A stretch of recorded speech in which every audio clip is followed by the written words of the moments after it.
This is the Freeheel Life Podcast, episode number 143. I'm your host, Josh Madsen, coming at you from the Freeheel Life shop in Salt Lake City, Utah. And cheers, friends. Back again. It's another Monday. We're kicking off a fantastic week, and of course, 1 week closer to the winter season here in North America, and super stoked about that. So let's dive into some newsroom and notes. Main thing right now is we are shifting into winter mode here.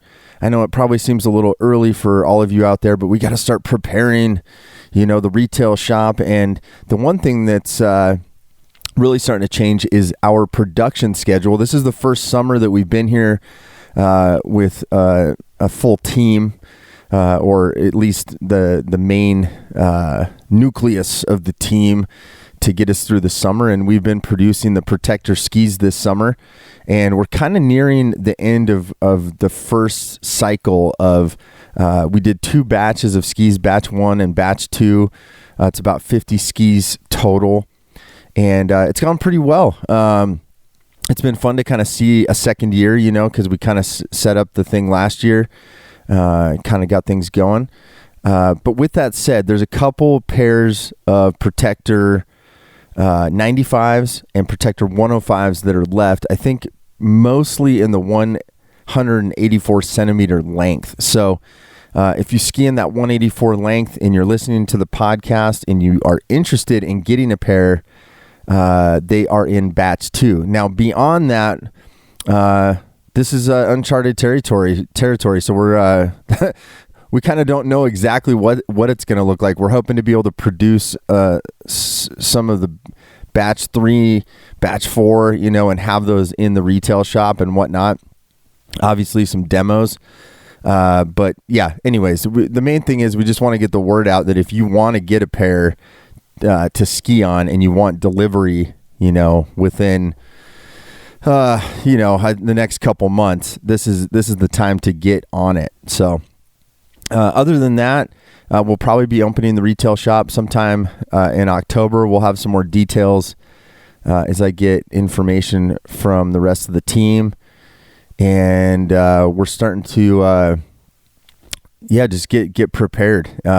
Summer always goes fast, and hopefully we're turning the corner and getting away from some of this heat.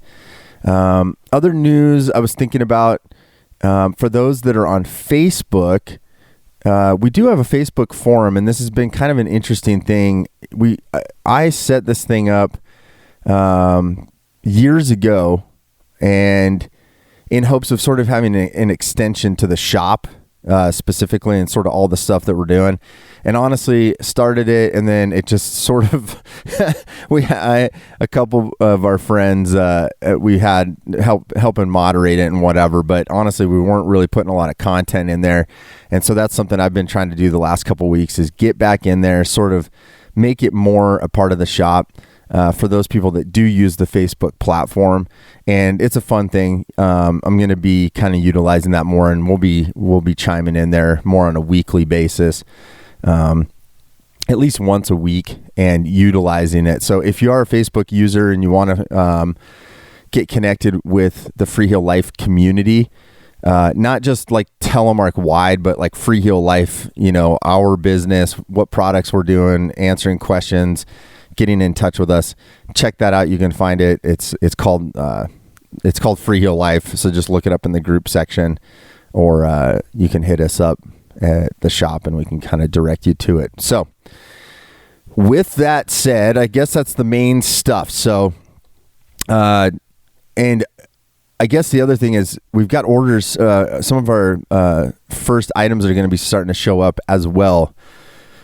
And we're trying to get dates for that. Boots, bindings, parts, all that good stuff. So as you start thinking about it, we are also getting after it, and would love your support. freeheellife.com. So on to the episode today. I've been thinking about doing an episode like this for a little bit, and it's a topic that I think kind of doesn't get a whole lot of play.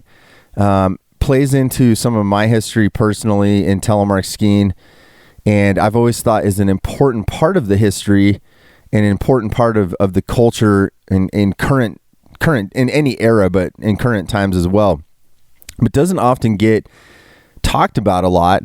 And so I wanted to kind of dive into that a little bit today. So that topic is really specifically tricks and when tricks have been done in Telemark, and I'm talking like freestyle, like, jumping, spinning, even rails. I don't want to say park specific skiing because it can be that, but it can also be outside of that. I think what I wanted to do is talk a little bit more about anything from we talk a little bit about backcountry jumps, jumping in general, terrain parks, rails, urban, and kind of just go through some of that stuff. So if you're not into that kind of thing and from a historical perspective too, this might not be the episode for you, but I had a lot of fun and it was a great conversation. I brought my good friend Ty Dayberry back in to chop it up and kind of go through this. Ty's one of the most accomplished Telemark park freestyle urban style skiers, and has really taken it into the backcountry in the latter part of his career. And he's always fun to talk to. I've known him for a really long time, all the way back to when we were skiing for Carhu back in the day in the early 2000s. And I couldn't think of a better guy to sort of just get on the line and just sort of meander our way through stuff. And I did try to structure this the best that I could. I think it ended up being a good conversation and a good platform from which we can sort of get more specific down the road. But if you like to geek out on tricks and stuff that's been done or hasn't been done, this should be a good podcast for you. So I hope you enjoy it, and please welcome back to the podcast my good friend Ty Dayberry.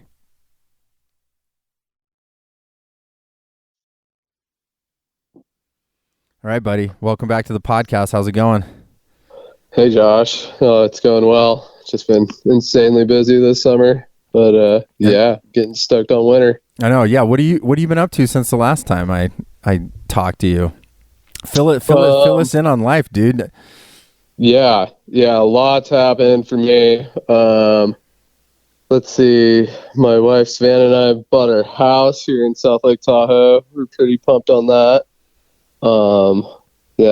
Had a baby before that, if people are not up to date with my life. Congrats. Thanks. Yeah, she's adorable. Her name's Lena. Call her Scout.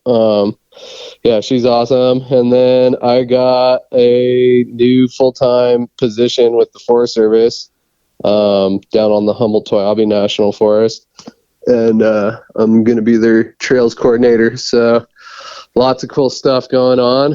A lot of adulting, but yeah, it's that time to start reminiscing about skiing, I like it. Yeah, adulting seems to happen no matter what we've tried to do to stave it off. So I like it. Well, that's cool, man. Well, congrats on all the good family stuff happening. That's dope. Thank you. It's fun to hear. And I wanted to get you on the horn because you're one of the fossils that I can dig up that might know some of the same stuff as me. So, no, but I just to give kind of some people before I hop into this, I totally forgot to ask you, do you have anything coming out this fall? Is there, I can't even keep track of, is there a movie this year? No movie from Ty. Okay. Well, you sounded busy. Well, no, man, I hurt my ankle in December, and my daughter was pretty young, and I was just staying at home with her. And then, that's a long story short, but I tore my anterior tibiofibular ligament, which holds your tibia to your ankle bone. So Jeez, my bones were disconnecting, and it was a long struggle to kind of get back up to par. And luckily my friends at PT Revolution got me on board and straightened me out. They're a really top-notch rehab clinic here in South Lake Tahoe, and the guys there definitely got me on some next level training. And it's insane what like a little resistance band can do versus like free weights and stuff like that. It's insane. Shout out PT Revolution for keeping Ty Dayberry going. Thank you. Yeah, seriously. Yeah, no, because when the doctor took the x-rays, he was saying that it wouldn't be as invasive. So I just went the PT route, and I got some good skiing in April, and got out to like my backcountry zone around here, and Tahoe turned on around then. Even if I could have skied, I don't know how much I would have been able to put out, because usually I just film local, and we had another record-setting drought year, which was unfortunate. Yeah, well, I'm glad you're feeling better. At least you got some turns in it. I mean, that's the good part. Yeah. Hopefully, everybody who listens to this podcast kind of keeps tabs on Instagram and TikTok. So, how's your TikTok? I'm still not on TikTok, dude. So I have no idea what you're doing on TikTok. Is it good? Yeah, it's fun. Yeah, there's a lot of crossover. Like, I try to keep the content somewhat original between the two platforms, but I mean, like, it's so random how those algorithms work. Like, the little videos that I think suck and I'll just throw up just as space filler end up getting like 100,000 views or something like that. It's like the most random basic stuff that people like kind of click with, and it's not like the ski community necessarily, you know what I mean? It's a much bigger audience. So it's wild. I always like tooling around with all that social media stuff, but it's not everything when it comes to telly skiing, No, for sure. No, it's a good way for people to connect these days, for sure, with the just video content. It's funny because I was thinking, I was talking to Cody Smith the other day, dude, and nice. And I was telling, he's like, and for those of you that don't know that name, Cody and I did lipstick films back in the day. Ty was a part of that, but Cody, zero social media, and I was like, man, I wish we were making like Telly reels back in the day, like 30 second reels instead of like 1 hour movies. I mean, the movies were fun, but I was like, man, you can do a lot with 30 seconds if you just are pounding content all the time. And it's insane. Yeah, that's like the whole key, right? Is just having a constant presence that actually, is captivating. Because I don't know, that's a whole nother wormhole, but just doing cool tricks and keeping fresh content alive is really cool. But shout out to Cody, because him and I, he was probably one of the first couple people that I filmed with regularly. And that's a funny dynamic between skiers and filmers. It's you got to put up with a lot of BS, Yeah, no, totally. No, it's funny. One of these days I'll drag him out. He has he barely skis anymore. So I'm like, dude, I got to get you on here at least to talk about back in the day stuff. And one day hilarious. Oh my God, one day we'll get him out here. But buddy. Well, that's part of why I wanted to get you back on is I texted you a little while ago, and I was thinking about, I'm always digging into the history stuff, and I want to document it.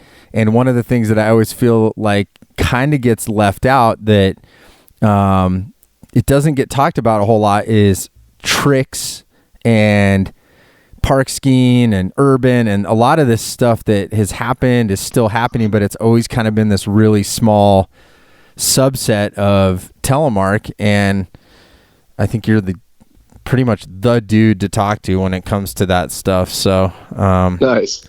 Yeah, anyways, but the original idea when I hit Ty up was I wanted to kind of talk to him and try to identify some of the stuff that's happened, because I think people would kind of, you tell me if you agree with this, like I think especially young people that might be getting into Telemark, they might think that a lot of stuff has never been done before, and like it's like they think it's just brand new, like no one's even ever spun a 360 or something. I don't know if you feel that way. Like I feel like I see this, like, you know, every 5 years or so you see new people get in, and I'm like, I think they think they're the first ones to do this. And so I don't know, that's why I'm always like, I don't want some of that history to get lost, you know, because I think there's some props to be given. Yeah, that's valid, man. I mean, like, it's pretty impressive to see like what new gear has done for the sport too, you know, because like that's allowed those fresh faces to telemark skiing and be able to intro in and like kind of translate whether they were snowboarders or alpine skiers. It's a little more forgiving, obviously, than like the loose floppy cable bindings that you and I started out on.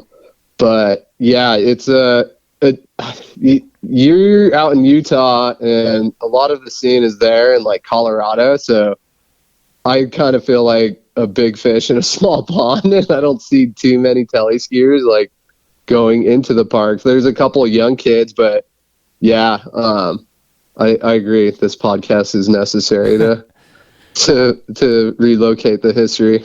Yeah. So if you're one of those old guard that are out there and you care nothing about tricks, this is probably not your podcast. So you can just shut it off now, move along, come back to one of the other episodes.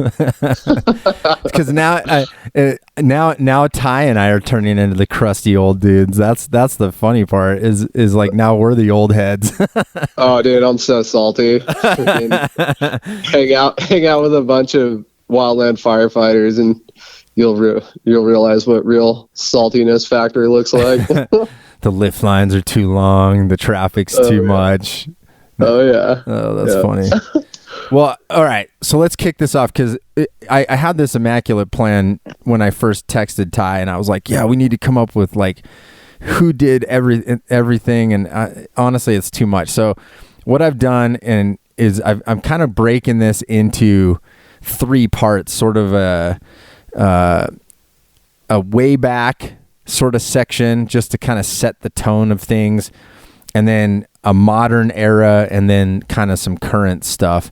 And I'm just going to kick it off. So like the way back stuff, I was trying to think about what I remember when I started telemarking in 1993. And when were you born? 87. 87. Okay, so we're putting it into and so what year did you start? Were you probably like late 90s, I think? Yeah. Oh, shoot, man. I'll have to think. No, it's 97, because I got my first telly skis when I was 10. So yeah, perfect. 1997 for me. So we're repping the 90s, and so yeah. So we'll categorize it like that. The way back is sort of like 92 and back into the mid 70s. So I'll take a stab at this. There's not a whole lot going on as far as I can tell.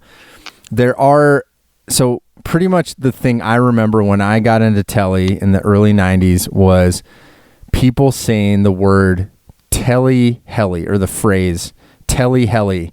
And that was like a 360, and it was like a big deal if you could do a 360 on Telemark skis. I mean, it was kind of a big deal if you could do it on any skis, honestly, at that point. Pretty much. Yeah. Do you remember that? I mean, like before. I mean, like snowboarders would say that to me in the park when I was little, and I'd just sprack a little 360 off a jump, and they'd be, oh yeah, it's full on Telly Heli. But yeah, no, I want to cut you off. No, go for it. I've done school reports on Sondre Norheim, and it was rumored but not confirmed that he did a backflip on telemark ski. Oh, you know what? That's actually, I didn't even think about the 1800s, and that I actually think you bring up a valid point, because that is the original. I don't know why I didn't think about that, dude. I started thinking like more like modern stuff, but yeah, let's take it back there. Because I would agree. I bet flips were done, and I think you are correct. And I'll try to verify that.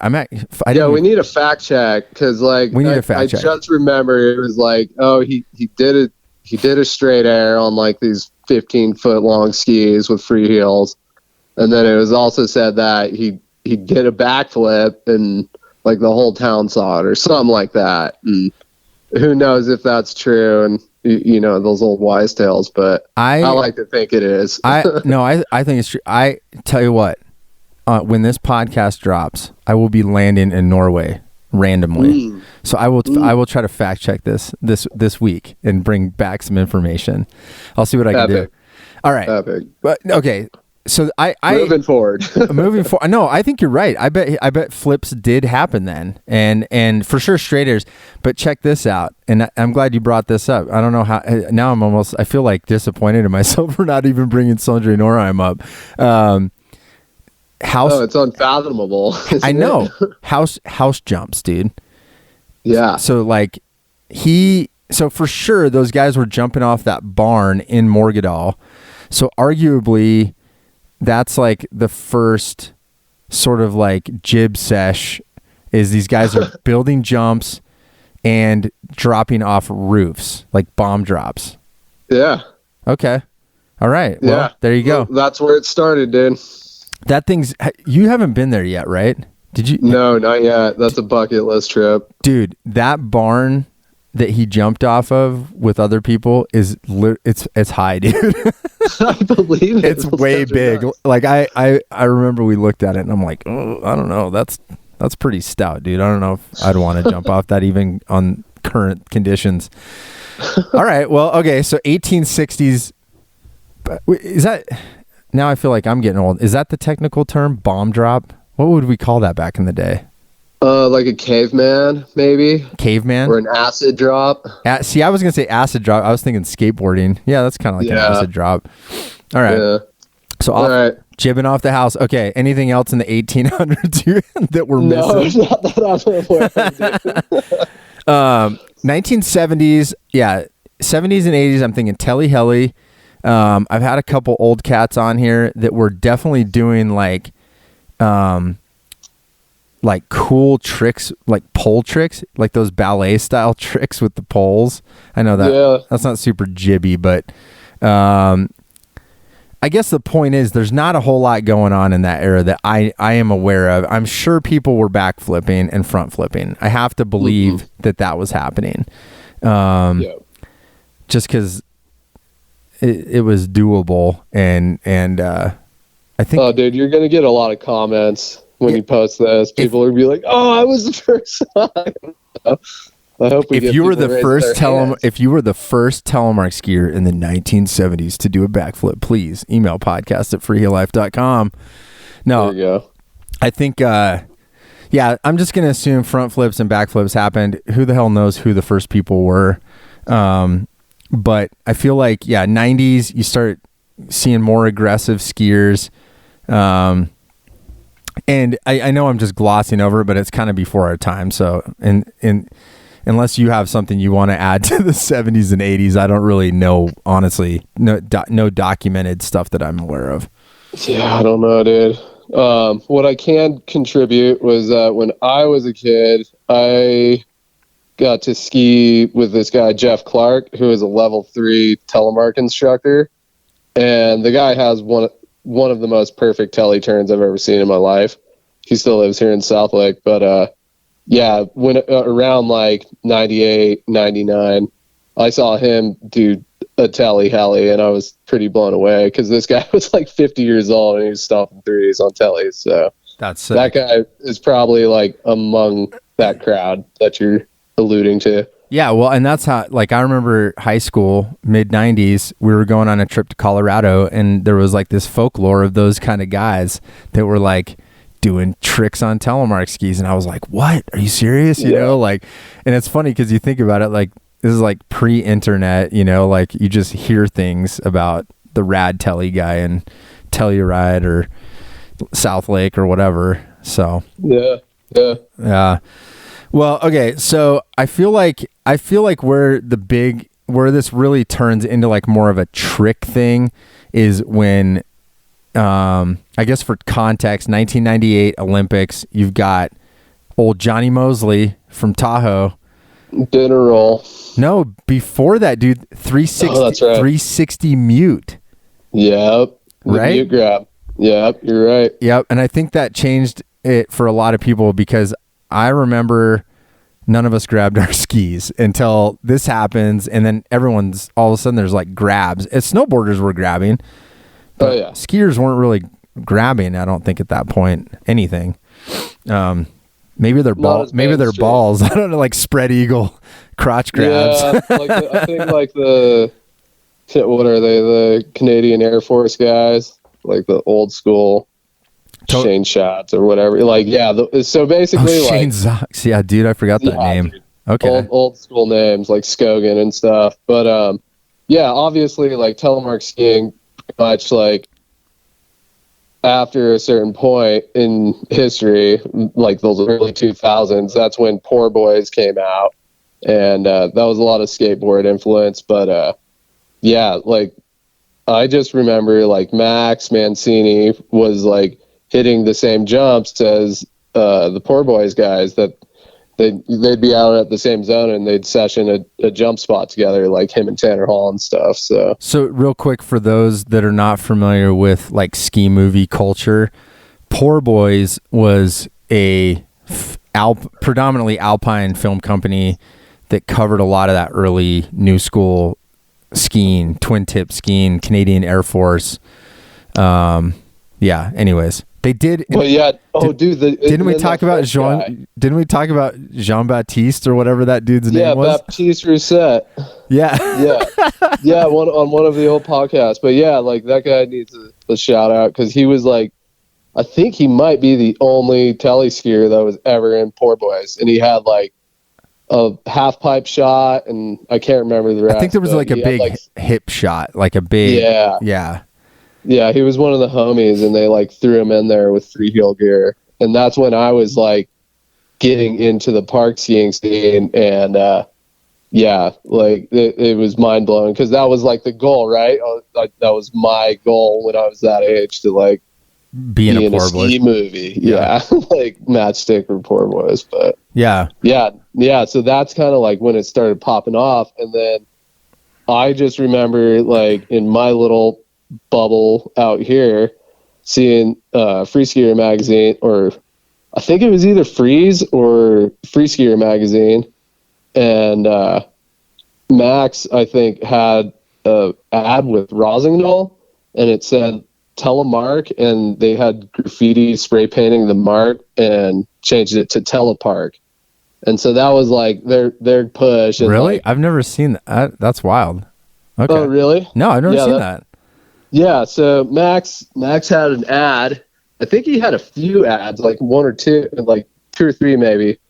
But I think it was like the last shot in the whole magazine. It was like the Ender ad, and it was him, I think, sliding a rail. I don't know. We'll have to dig deep, but I'm pretty sure he was like sliding a rail at night doing urban, and it was the Telepark ad. So that was pretty cool. And that, like, again, I was super young, and that's what inspired me. Basically, it was him, and then Ben Dolence obviously was like a cover boy for Telemark Skier magazine and Nike ACG and K2, and he was in Warren Miller as well. So like those guys were always hanging out, and it was like a dream of mine to meet him, but then that dream became reality, and I got to hang out with those guys a lot when I was young. Yeah. Okay, so that brings it into focus, dude. I'll have to look that ad up too. I don't remember that one, but especially if it was like Freeze mag, like that was such a cool mag. But okay, so 1990, that puts it in. I'm gonna put sort of like a little parameter around that. 1999, Unparalleled 1 comes out, which is a movie by Bones. Josh Bones Murphy puts this movie out, and Max Mancini is part of a lot of these kids from the Colorado Rocky Mountain School. And I had, if anybody wants to go back in the podcast, I had K.O. Ogilvy on, who is the coach. And somehow Bones got in touch with them, and K.O. had started like mounting twin tips up, and Bones came out and filmed them. And the cool part about that is that was the first video I remember seeing like switch 3. Yeah. Switch 5s. So, and for those of you that are not park people or like tricks, so switch is when you take off backwards. So a switch 3, you actually take off backwards and land backwards 360. Switch 5, take off backwards, land forwards because you're doing 540 rotation. And do you think switch 7? Maybe switch 7. But these are like, they're on a teeny jump, if you remember. I don't know when the last time you saw that one, but that's when, park jumps were allowed in movies way back in the day. They were like hand dug. Like the jumps were like hand shaped. They were teeny. But yeah, the Colorado Rocky Mountain School, there was like a bunch of those kids, Robbie McMahon, Mancini. Then they kind of start, by Unparalleled 2, you start seeing a lot of those, a lot of that footage you're talking about, because they're up at like Wendell's or up at Timberline up in Mount Hood in the summer, and they're hitting a lot of those same jumps that those poor boy guys were hitting, you know? Totally. Yeah. A little funny story, because I was such a fanboy when I was young. Max said that like all the other athletes, the Alpine athletes for poor boys, were kind of lazy, and they were just like taking it for granted. But then you had Tanner Hall right next to Max, just shoveling his heart away like it was his absolute hardest job in the world. And that guy was like super polite and really cool. And yeah, just a little side story, it's like every time I've met Tanner, he's been a solid guy. So yeah, I love since that. Like way back, like it's just cool to hear that notoriety for those kind of athletes. And Max is the same way, you know, he's just like the most selfless guy ever. And it was just cool to kind of have that vibe when you're like hitting jumps that are scary, you know. You don't want to like have like some bad attitudes out there and like shitty vibes. It's like, yeah, we're all in this, and it's what we love to do, so let's make it fun, you know? Yeah, for sure. Yeah, you know what's interesting too is I've thought about this often is, you know, now I laugh sometimes, because if you hit a rail now on Telemark skis and a young person sees you, it's like almost like it's never happened before. Like they're like, oh my God, You can hit a rail on Telemark skis. And it's like, well, that's kind of why I wanted to do this podcast, is like, it's been going on for a while. But one thing I've thought of often and wanted to kind of hear your thoughts on is that section of time in the early 2000s, like you said, Freeze magazine's coming out, Free Skier, Poor Boys, a lot of park skiing, but park skiing is new.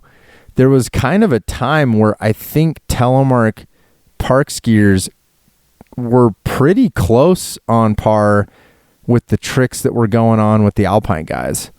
Yeah. Because Max, again, I think he's the only Telemark skier. Well, I know he is the only Telemark skier, I think, with a pro model ski from like a major ski company.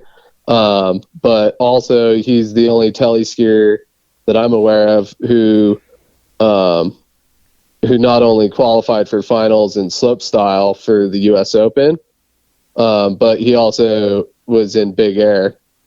And that was an invite only kind of deal, I believe. And he got to do like the US Open Big Air right alongside all the top Alpine skiers back in the day.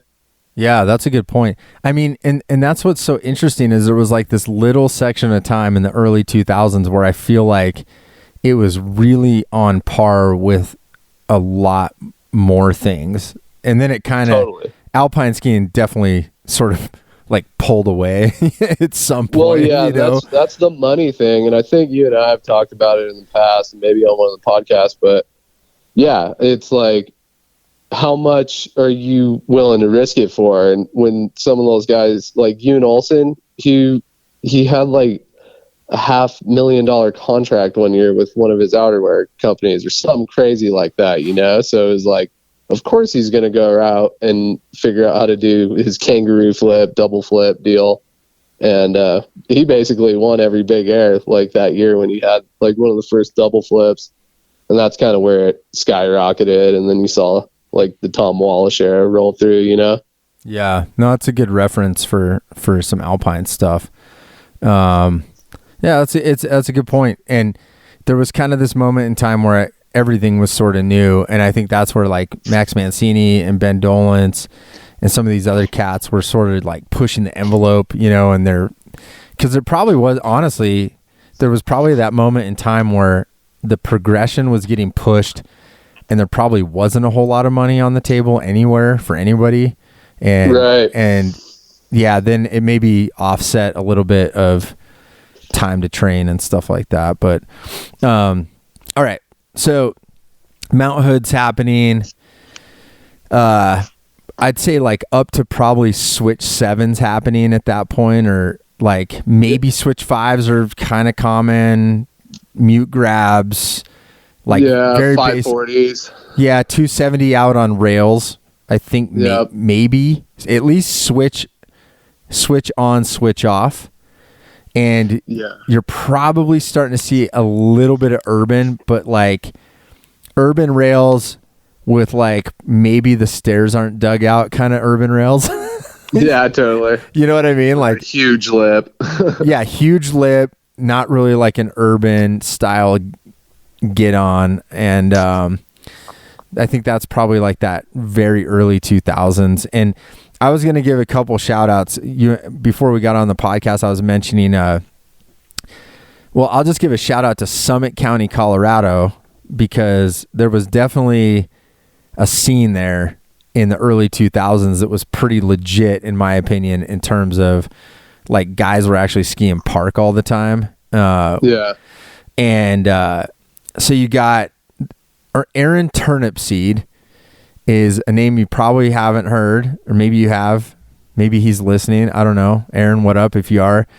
Yeah, buddy. Dude, there was like 100-foot rail, I believe, at Copper Mountain, and he slid it, and that was pretty rad because I don't think anyone had really seen these like monstrous long rails. Isn't it funny to think about how there was like weird rail configurations back then? Like people were like, oh yeah, yes. Palisades. They had a 2-story spiral rail that took a lot. I remember that, dude. Nobody could do it. I think Tanner Hall did it in one of the Poor Boys movies.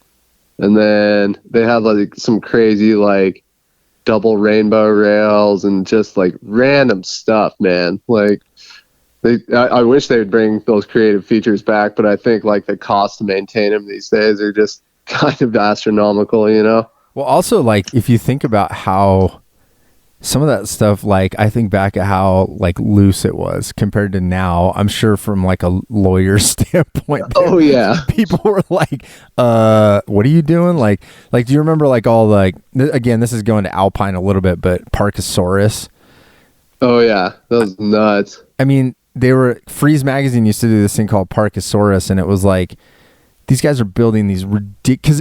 I don't think everyone was pushing limits. That's what was kind of interesting. So nobody really knew how big of a jump like would work. And like everything was much more, everything was experimental. Like the way that people would speed check jumps was really crazy, you know? Oh yeah. Well, yeah. And then, yeah, like you can't like talk about doing tricks without bringing up Candide at that time, you know, because it was just insane. And if you watch his documentary, that's what it was about. It's like what you're getting at is like what's like the maximum. And he pretty much pushed that envelope. And I think around that time, like 2003, 4-ish, maybe even 2005-ish, like that's when like it was more trick centric, you know, and like aerial awareness was a huge thing versus like how big you can go. So that kind of also like made it relevant for telemark skiing, right? Because it was like, okay, we don't have to hit like 120-foot Chad's Gap to be relevant because I could learn like some of these more technical tricks and put a freeheel flair to it. And yeah, it definitely started to evolve right around that time. Yeah. I'd say like 2005 is kind of what pops into my head, or like 04, 05. You've kind of got yeah. I mean, like, yeah, think about like when you and I kind of started linking up at Palisades, Squaw Valley formerly, but yeah, no, it was pretty nuts to see, because that's when like Unparalleled 4 came out. Like if you're kind of using that as like a reference for a timeline, and guys like Decker Jory and Seth Steffen and Cody Smith and Max, of course, and then me being the young guy, that was like the vibe we were kind of rolling with. It was just this wild bunch, but these guys were all just throwing down, going huge. Like Palisades built 80-foot kickers in their normal terrain park, and yeah, these guys were just landing switch 7s and 5s and unnatural tricks, and it was pretty impressive, like even for today. You're hitting on a couple of things. I think let's dig into that a little bit. Like, I think Seth Steffen, 0 spins on like massive jumps, but like super styly too. Like we're not talking like dude just winging it. We're talking like very, very composed 0 spins over like you said, like 70 footers, 80 footers. Yeah, totally. 0 spin for the non trick people out there is basically you're taking off backwards and no spin. You're just going off backwards and landing backwards, which might seem like it's not. You're like, maybe that doesn't sound technical, but it's actually harder than it seems. It's a very respectable trick for sure. Yeah, that's a good way to put it. It's respectable, and especially at that level of jump. Yeah, switch 5. I feel like switch 5, like nose blunts. I don't know what you call them. What do we call that? Criticals? Yeah. Critical grabs, like kind of like a crossover, kind of mute, but then like, yeah, a blunt grab would be like on the tip of your ski. Yeah. You remember that was like kind of popular for a while. It was like big switch 5 nose blunt. Yeah, or truck driver where you grab both skis and try to keep it parallel. Yep, that was going on. What else was kind of popular in that era too? Like, because you're hitting like, you're right, like 2004-5, you've got, that's the crew you're talking about, and that is like I feel like the tricks got a lot bigger right around then, like 2004-2005. The jumps were better. Yeah, kind of, absolutely. and maybe not by today's standards, but the tricks were, switch 7, I would say. Switch 5s were pretty common. 0 spins, lots of variations on grabs. Rail tricks were a lot more complicated. Like I would say you probably started seeing like 270 on, 27 out, even like 450 out at that point. Would you agree that early?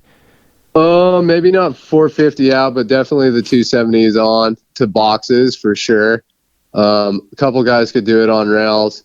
And yeah, I'm not trying to insert myself too much into this conversation. You should. Well, you have to, dude. Come on. I guess so, but I mean, like, yeah, that was like kind of the progression right then.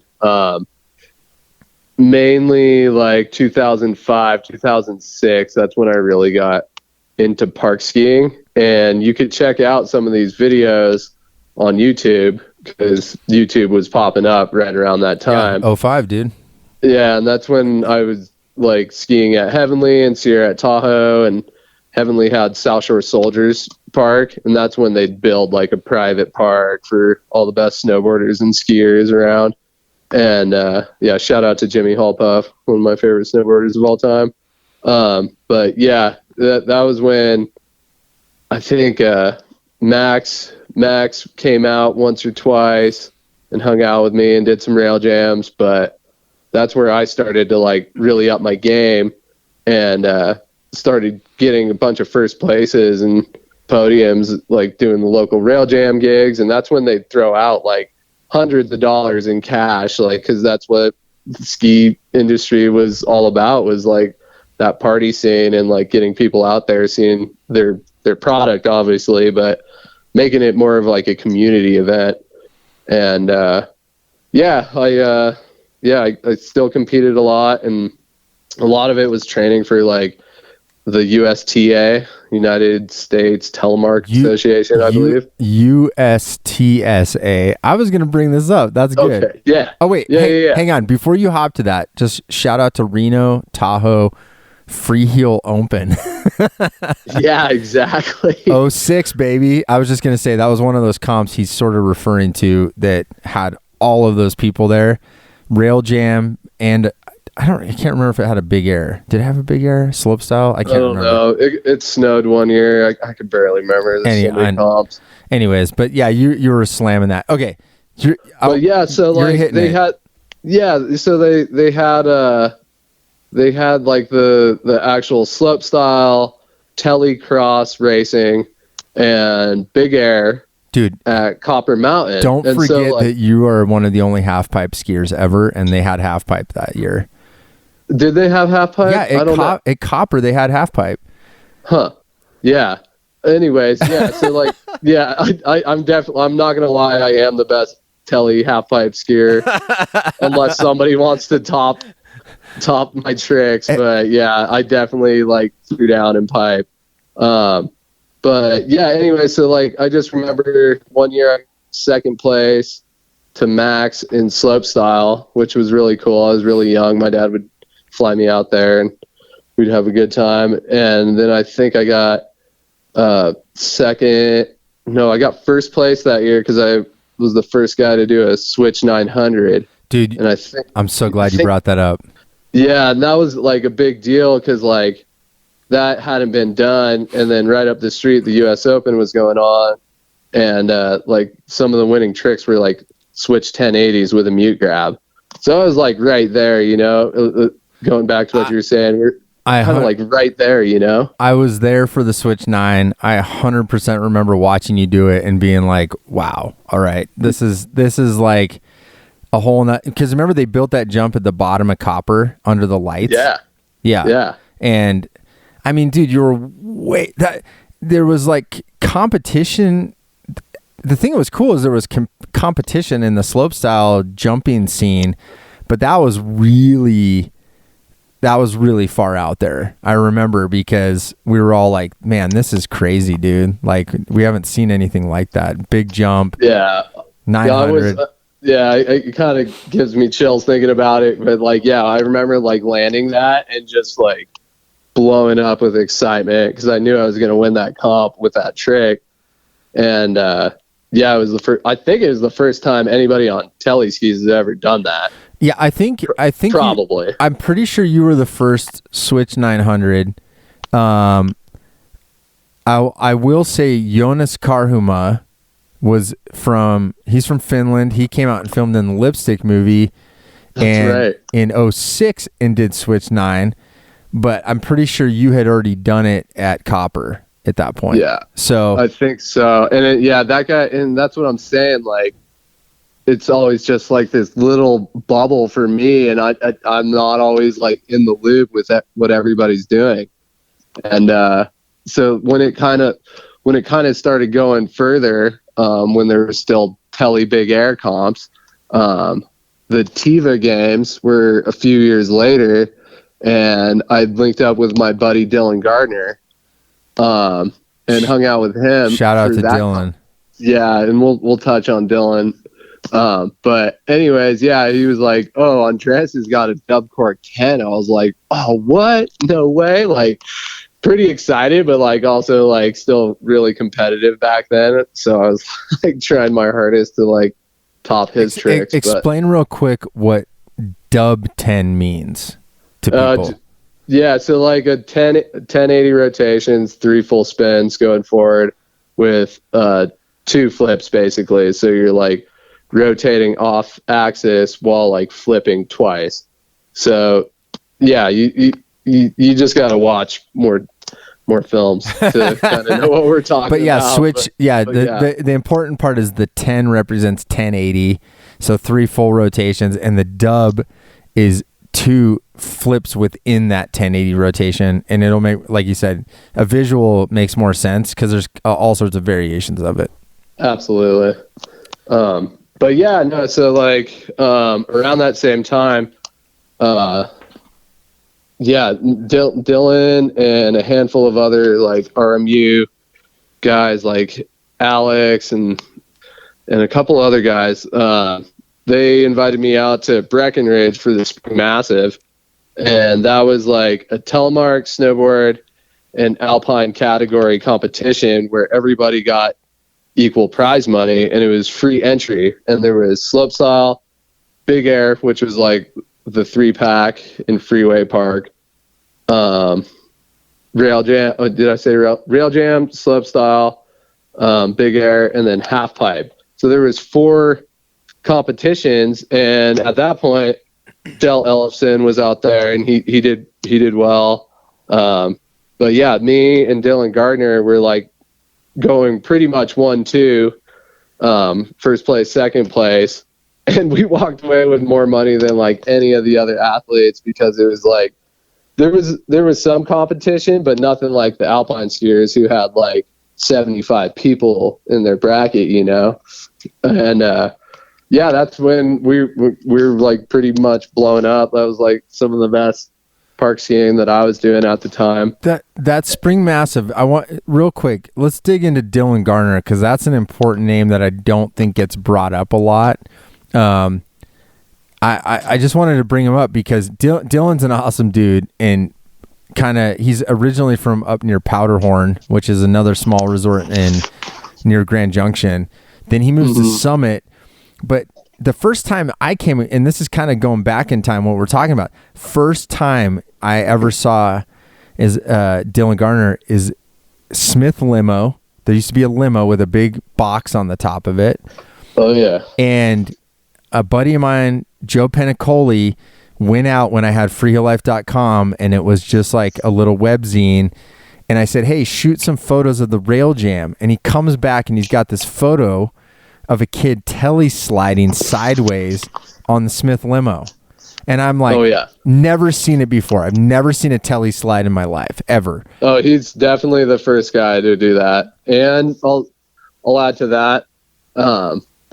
Dylan basically has done like the most technical telemark tricks on rails out of anybody to date. For sure. I agree. Like 100%. And he's got like, well, cause yeah. And like it kind of a little fast forward after like those Spring Massive comps. He linked up with my buddy Jaron Stadler, who's out in Colorado, who's an alpine skier, and Tanner Hall. And Tanner was putting Dylan in his edits because he's so sick and styly that Tanner was like, we need to blow this up. And so, yeah, he was doing like both direction, like telly change ups, like forward and backwards, like full 360 change it up with like the full nose press on rails, like rainbow features and stuff. And he'd do like these alley-oop 540 like nose presses in the half pipe and go fully inverted, like unreal, like the coolest looking skiing you've ever seen, basically. Yeah, and he really is like a unique character because again, like I don't think anybody compares technically on a rail with specific telemark tricks, and also he's really good at like these crazy styly big ass jumps, like Rodeo 5 bow and arrow, like full telly grab, which is like I still don't know anybody that does that, which is nuts because it's a really cool wild trick, but it's super hard. That's why. Yeah, it is really hard because like Rodeo 5 is kind of blind as it is in certain ways, but then the fact that you're like yanking your ski to your chest while you're doing it. He could like grab the tip of his ski with his teeth on that trick. Like I've seen him do it. That's so sick. Yeah. He's so sick. Yeah, he's really elusive. He's a good friend for sure, but like we're just living in our own little bubbles. And if Dylan somehow hears this, what up, buddy? And Alex Paul, man, because Alex was the one. Shout out to Alex. He's pretty damn good, especially in the backcountry. He was a little more dialed, but he got the Telemark category at the Spring Massive, which was like a huge moneymaker for like ski bums like me and Dylan. And yeah, it was cool, man. Like that time and place like will never happen again. Like I'm gonna put it out there, unless there's like some crazy new wave of like freeheel park skiing specifically. It's like, yeah, it's not gonna happen. And yeah, man, I mean, like, yeah, I don't want to like diverge too much, but that comp was so cool because it was like 4 days. Ewert was there, Chris Ewert, shout out, buddy. But yeah, it was like a bunch of the Colorado crowd, a couple of Utah kids, and myself, and it was nuts, dude. Like none of them really like were into pipe skiing, and I'm gonna toot my own horn a little bit, but I one year I did left 900 about like a dozen feet above the deck and like just traveling huge, and then I had opposite right side 900 with tail grab, and then 540 to like I think alley-oop 5, and my score would have got me third place in the Alpine category. Yeah. And it was nuts, dude. I still have that result list like somewhere in my locker, but I want a copy, dude. I swear, man, like, yeah, I looked at my score and they would have given me third place, but I got first in the Telly category, which was cool. But I was I don't know, I was on point with the pipe because Sierra at Tahoe always had like a really good pipe, and Brex was just like far superior, the engineering behind it. But yeah, man, like I was going so big and like actually putting down legit pipe runs, and yeah, that was kind of the end of that. They stopped doing those comps, and then the Telly series, like that all kind of dried up, and then yeah, that's where I started to focus on backcountry skiing because that's the roots of Telly skiing, and it's obviously the most fun when you boil it down. Yeah. And just having knee surgeries and like getting broken off on hard pack, like the appeal kind of drifted from me after a certain point. I want to hang on real quick. I don't want to cut you off too much, but I wanted to bring something up that I don't know if people totally, part of why I thought this sort of, and this is great. I know we're sort of rambling around, you know, like people are probably like, what the hell? Like what language are we talking here? But this is what I wanted to hit on is doing tricks on skis is like its own kind of subculture of skiing, and I oftentimes with Telemark I don't think it gets a lot of respect. And so like when you're talking about the pipe, I just wanted to point out for people that if they're non like trick people and they got that this far, I'm fuck yeah, like hell yeah, thank you for listening. But what I wanted to bring up that Ty was talking about, and this is kind of the stuff that I think is important, is he's talking about left side, right side.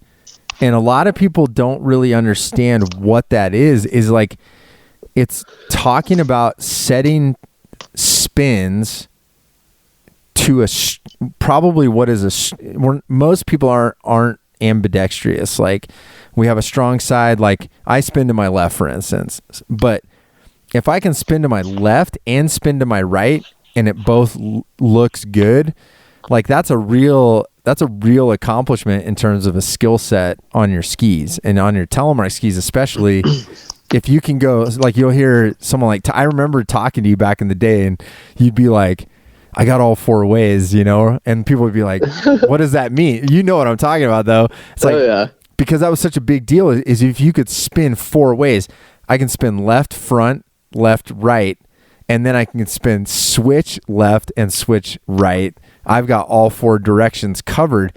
And then it's like the essence of smoothing out your tricks so that it's almost flawless all 4 ways. Like that's what's so cool about tricks is again, it's sort of like an endless pursuit within an endless pursuit of Telly, you know? So absolutely. I just wanted to bring that up because I think a lot of people are probably like, what the hell are you talking about, left and right? And no, totally. And I mean, yeah, it's a cool thing too. And I keep saying, like, these little bubbles and little hemispheres, like every time there was like one of those competitions or like a Telly meetup, you'd meet somebody new, and like guys like John Olaf, who are just like still killing it as Telly skiers, would come out from Europe, you know, for some of these competitions in Colorado, and it was a big deal, man. Like it, and only a select few of us who actually were in that time and generation like know what it's about. And yeah, it's kind of hard to capture in words, but I think what'll help is if people go out and kind of like research Telemark Park just on YouTube or New Schoolers, because like, you know, you could date it and like really see what we're talking about. And when you start watching like my newer movies, like you'll see, like, if you rewind 10 years, you'll see some of the tricks like that I was learning at that time brought back into a backcountry setting. And yeah, that's what I was saying, man. Like the whole park skiing thing, it was like, it kind of got, it was too rowdy for me, personally, just because of like the consequence of landing on hard pack versus soft snow. And where the Alpine skiers were taking it is like, it's very respectable, but it's like almost mind numbing, right? Like if you watch the last Olympics, it's like gymnastics at this point. Dude, it's like, yeah, I mean, like, I really like to see Alex Hall get gold with like his creative, unique runs, because you only have like so much to work with within that canvas, you know, versus like backcountry skiing, every different takeoff is unique, and the way that you could set tricks. And I don't know, I for me personally now, like I still love doing freestyle backcountry, and I'll get in the park too, but yeah, taking those park tricks into the backcountry is like the ultimate, right? Yeah, no, totally agree. Well, hey, okay, couple things I want to hit on before we wrap this thing. I really want to talk about, okay, so one question that came up, we've got a Facebook forum. If people aren't on there, go check it out. It's a good, if you're not a Facebook person, that's fine. But if you are on there, it's good. I've been chiming in kind of weekly now. And one of the questions that came up was, what is the hardest trick that's been done on Telemark skis versus Alpine? And this is kind of what spurred this on hitting you up. And I kind of talked a little bit about this, and you mentioned the double cork 10. Yeah. I just wanted to kind of set I think is a good first podcast on tricks. Like, the progression, as far as I know, is 3 documented people that I know of have done dub cork 10. Is there anybody else that you know of other than you? Jeremy Clark. Yep. I think he did like rodeo 10.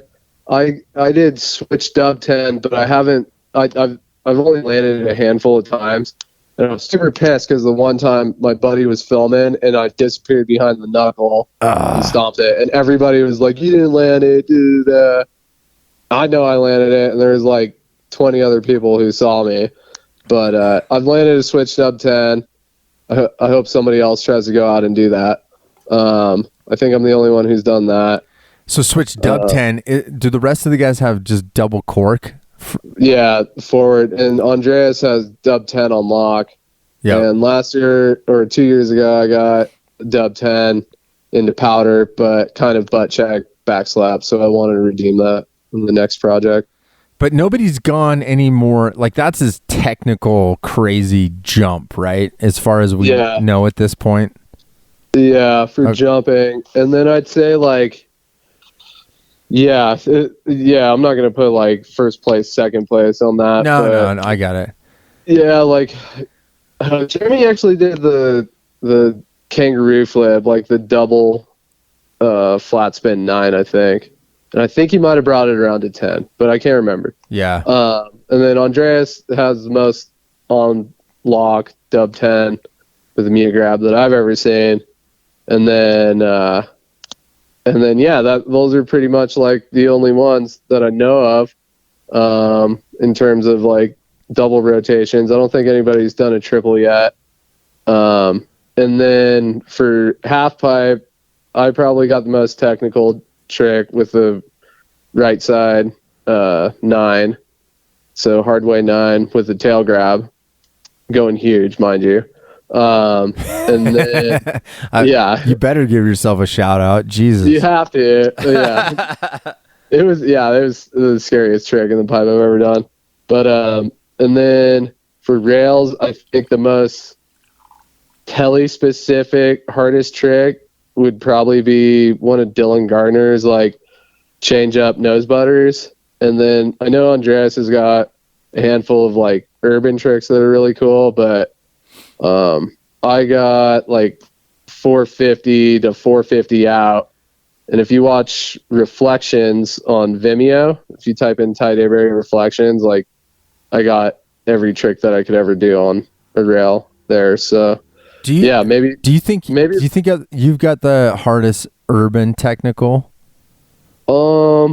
I was trying to think who else would have been maybe in that boat, but yeah, and you got to think of like documented and not documented, like sure, but like if you don't get the shot, it kind of doesn't count. Yeah. But I mean, like, yeah, I think I've done like I don't know if I've done any urban 450s, but yeah, I've definitely done like probably some of the most consequential urban rails. I mean, I've been there for urban 270 on for sure with you. Yeah.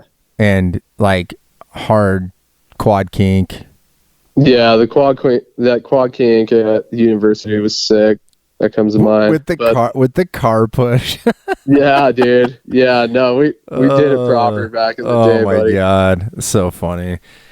Yeah, there's a lot of tricks out there, and I guess the most technical, like on tellies, would be like switch dub 10, and a couple of rail tricks. Yeah. So. Well, and that's the thing is, it's not you bring up a kind of the point that got me thinking about this, which is we don't have a lot of video parts. Like nobody's really making movies. There's kind of some edits, like you're putting stuff out. There's some other guys putting some stuff out, but there's not really documentation like I would like to see it. I mean, honestly, I'm the old dude, and I would love to watch more edits where I'm like, oh, okay, that's been done now. And I don't know what it is. I've always had this fascination for tricks because of like all the language we're talking about, like, 270 on, like lip 270, like urban versus like, how big the lip is on an urban rail, whether you dug the stairs out, like, totally. Like all these weird little nuances that make urban backcountry jumps. I know we're getting older, so like I'm talking shit like we're gonna go jump a bunch of stairs or something, which we're not, but what I'd love to see is more documentation. And I'll tell you, I don't know if have you listened to the Bomb Hole yet? Bomb Hole podcast? I got to get on my game because with my new job I commute and got a lot of windshield time, so I got to get on some of this podcasting. That's what got me thinking about this, because so if for all of you people that listen to podcasts, there's a snowboard podcast called the Bomb Hole, and I love snowboarding. I just think it's cool culture, and I've always loved it because I don't know, like it just always had cool shit going on. But they were talking about a lot of these like first time tricks and video parts, and I love that part of their culture is like people really can identify these moments where like opening part, closing part, raddest trick, first time this happened, and that's part of why I wanted to get you on, man, because it's like I feel like there's a couple of us out there that really value that, and I think there's a group out there. I don't want to say it's just us, but I think there's a group out there that value that kind of trick history, so to speak. Totally, especially like when you look at the Telly Colorado guys and what they're doing. Like I linked up with them for Why Not, so that's kind of more recent, and they pulled me out of retirement to show them how to ski park, apparently. But no, it was sick, man. Like, yeah, like the telecentric aspect of it, I think, is like kind of what is like the more obtainable and more. Well, it's more of the focus nowadays. And what I'd really like to see is people going big, man, because that's what I've always been about, is like having that amplitude, because it can feel big to you, but I've filmed so much that I know like a 60-foot jump isn't going to be like the most banger shot, you know, because like you got to go 80 feet, you got to go like 90 feet to make sure this stuff looks like huge on film, because it never does it justice, honestly. Like doing a 20-foot drop in the backcountry, like a cliff. Yeah, it looks like 5 feet. It looks like 5 feet, right? And like, yeah, so you Telly skiers, you got to turn it up a notch, you know, if that's your game. Like that's what I'm hoping to see, and that's what I try to put out in my newer segments. And I do it for myself first and foremost, but like I hope it comes off right and people are stoked on it. Which, yeah, going to the premieres and meeting people and just shooting the shit about all this stuff, like that's what it's about, right? You know, like that competition vibe is kind of done with as of right now. And I think for another podcast you could get into like all that backcountry aspect, because like Jake Saxon was doing left side 3 and right side 3 at one of the freeride world. It wasn't the freeride world tour at the time. It was a different comp. I can't remember, but yeah, he got 3rd place in Sickbird on Telly skis, and he was the only one. And since he had, you know, ninja like skills to be able to do technical tricks in a backcountry setting, like that made him stand out. You know what I'm saying? And he went big. Yeah, so.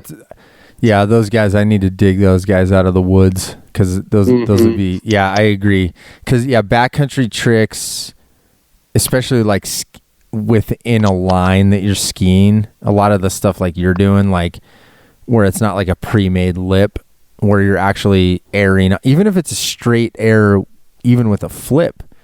I mean, there's so much technicality to that in terms of like how the snowpack is on top of the cliff, you know, and like totally is it like rolling off and you're having to like pop air, or is it like have some sort of rock that you can boost off? I mean, there's so many little things people don't think about.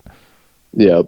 But I think maybe you and I should dig up a good list of like trick specific Telly edits and Telly movies that the listeners can reference, you know, outside of listening to maybe this what podcast. We need to do is like a YouTube, like where we watch the video and comment on it. Yeah, that'd be hilarious. That'd Beavis and Butthead style. Old Telly heads comment on your YouTube trick videos. That'd be great, dude. But yeah, man, I think the only shout outs I was going to give before we hop off is modern day stuff that people are doing. You and Olav, John Olav, hashtag weird Telemark skiing. That shit's pretty cool. He's doing a lot of weird stuff. And then there's this kid in Italy, Nico Corazza. Yeah, man, he's he's probably the best dude. park skier right now, in my opinion. Okay, you're following it. Good. I was hoping. Yeah, I follow Nico. I correspond with him from time to time. That kid's sending it, dude. Yeah, he's nuts, man. And he's doing like no pole tricks a lot too. So it's like it's not like all over the place in a bad way. It's like his trick repertoire is all over the place. You know what I mean? For sure. Yeah, it's like I know what you're saying though. It's like it's but he goes huge, dude. No, dude, he's hitting like the big jumps and like sending it and getting recognized. So yeah, that's what I'm saying. You got to go big, you got to grab, and you got to try new tricks and do cool shit. I love that. Well, let's leave it on that note. From the man himself, Ty Dayberry. Love you, buddy. Awesome. Love you too, man. Hell yeah. Yeah, that was good. And I'm gonna figure out how to get some technology going so we can do some of that Beavis and Butthead YouTube commentary on people's videos.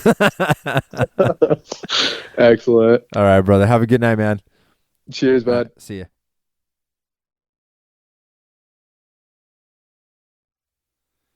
Woo-wee. Always a good conversation with Ty. I love talking to him. We've been friends for like 20 years now, and it's been fun to kind of just walk through history with him a little bit.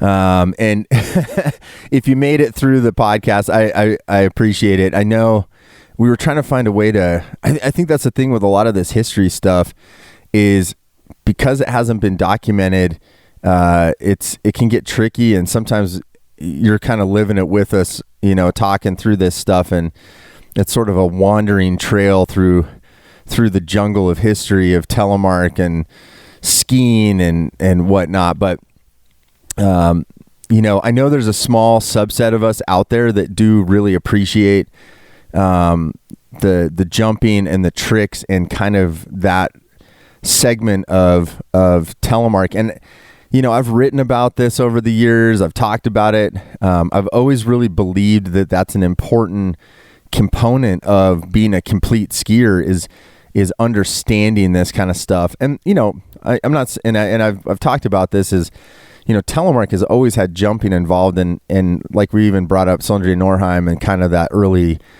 scene in Morgedal and in Norway. I think it's incredibly important just to remember that's always been part of the fun, catching air, and yeah, some people may not dive in as deep as we do, but it's super fun. So appreciate you listening if you came along for the ride, and I'll keep trying to post up more stuff. I'll see what I can dig into in terms of kind of resources, and just I always like to kind of plug some of those videos and pics and things that we talked about that maybe you're just less seen, and kind of like I was saying, I think history sort of gets lost, and then people are like, they don't realize certain things have gotten done, and there's been a tremendous amount of freestyle type skiing over the decades. So good times, fun walk down the memory lane there. But appreciate you listening. Hope you have a great week. Be sure to sign up for that mailing list. That's a great way for us to connect with you directly. We're starting to send out kind of one email at the beginning of the week and one at the end of the week, kind of starting to ramp up for getting into the winter season. And those are good touch points just for you Freeheel lifers out there to kind of know what we're up to, the latest podcast, as we start putting more content out on the YouTube page. And it's getting exciting. I'm pumped. And it's fun heading into another winter and season number 8, I believe, of the retail shop. So that'll be super cool. Year number 2 of being ski makers, and lots on the horizon. You can connect with me if you like to get on the social media stuff at Josh Nomadson. And I'm pretty active on the Instagram and the Facebook page. They're kind of linked up, and that's a good way to kind of track what I'm up to. I've been trying to focus more on ski content and keep it focused on just Telemark stuff in general. And then you can obviously find our other stuff there as well at Freeheel Life and all the rest of the team via those channels. You can shoot me an email if you have any questions, comments, mailbag episodes, which I would love more mailbag stuff. Podcast at freeheellife.com. The team at the shop is customer service at freeheellife.com. And we're having a good time. Ready to rock and roll into another winter. So have an amazing week, and I'm signing off until next week. So spread Telemark always, my friends, and I'll talk to you on Monday. See you later.